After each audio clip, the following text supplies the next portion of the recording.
The games field is set. The Last-Chance Qualifier doled out the final tickets to Madison, and today on Inside the Leaderboard, we'll dive into the biggest numbers from the top athletes who made their last chance their best chance. Hey everyone, Tommy Marquez here with a Last-Chance Qualifier recap edition of Inside the Leaderboard presented by Airrosti, the official rapid recovery partner of CrossFit. And last week, while most people were just going about their work week, the final tickets to Madison were up for grabs. 2 men, 2 women made the most of their competition and earned their way back to the games, but it required some big-time performances. So to kick things off this week, our first big number is 4. The last 4 seasons, Elena Carratala Sanahuja has spent on the bubble before finally earning her first CrossFit Games berth last week. Twice she was the runner-up for the national champion spot in Spain, and twice she finished 7th at semifinals at the Lowlands. She also moved up 4 spots on the leaderboard after day 1 to take the final qualifying spot at the LCQ, and her margin of victory over Katrin Davidsdottir was, you guessed it, 4 points. And she just so happens to train out of CrossFit for friends. You can't make that up. Lastly, her average finish across the 4 tests was, well, actually it was 4.75, which is close enough in my opinion to believe that she should lobby for the number 4 being her jersey number once she gets to Madison. For our next number, you know what's better than 1 4? Try 2 4s. That's right, 44 is our next big number because 44 seconds was the total time difference in splits between Tim Paulson's first and second rounds in event 4. It helped him get an event win and an emphatic finish to earning his 6th consecutive games appearance. Paulson blitzed his first round in 7 minutes and 20 seconds and was able to hold on for a second round split of 8:04.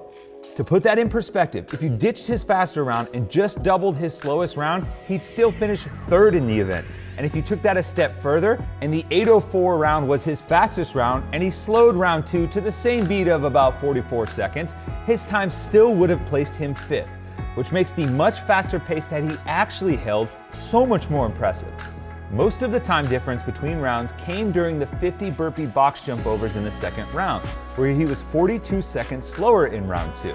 And then he lost 5 more seconds during the dubs, but he was actually 3 seconds faster in the second round of 100 wall balls to finish, which shows he had just enough in the tank to finish strong and close the LCQ with some incredibly impressive pacing.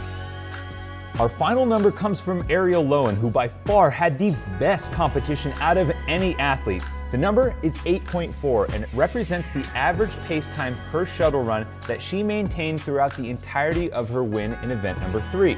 The significance of that pacing and the steadiness of her shuttle runs was that it allowed her to regulate accordingly, and more importantly, it allowed her to never break from her pacing on the barbell even as the reps increased.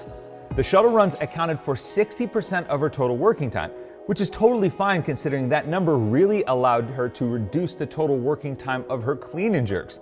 And Loewen didn't just win the event, she had the fastest time of any athlete, male or female, and was one of only 2 athletes to break the 13-minute barrier.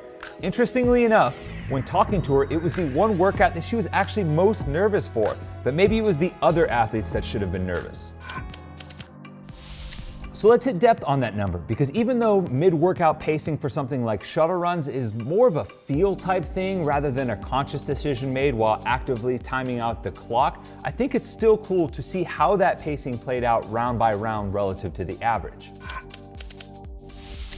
In the early rounds, Loewen understandably came out faster than the average as she made quick work of rounds 1, 2, and 3 and the low rep totals. By round 4, she had slowed right to about even with her overall average before slowly dipping beneath the pace for the next 4 rounds. By round 9, her pacing had slipped considerably below the average and for more reps to boot, but the trade-off, of course, was her staying steady with her pace for the clean and jerks while also saving enough in the tank to go full send on the final shuttle runs. And in the round of 10, she put up her best average pace time of any round, which is significant because the round of 10 equates to a shade over 18% of the total work, but it only accounted for 14% of her total working time thanks to the well-timed effort, and the end result was her beating out Sarah Sigmundsdottir by 3 seconds for the win. all of this, of course, is done without the real-time feedback gained by being on the competition floor, standing next to the same athletes that you're racing with for the win, which of course makes it much more impressive in my opinion. That's going to do it for this edition of Inside the Leaderboard, presented by Airrosti. Fix your pain fast with Airrosti Remote Recovery. For 50% off for the CrossFit community, visit airrosti.com/CrossFit-recovery. We've got some great content for you guys as the coming weeks lead up to the games. Miles to Madison episode 5 has just dropped. Check it out on the CrossFit Games YouTube channel, and the newest CrossFit Games documentary, Fittest on Earth Next Gen, is out now as well. Cop that on iTunes, and it's available in 39 different countries. Trust me, you definitely want to catch that as we are full steam ahead towards the games. And in fact, single day festival tickets for the games are available and on sale now, so pick up a few of those if you want to join the party in Madison. Have a great rest of your week, and until next time, I'll see you on the leaderboard.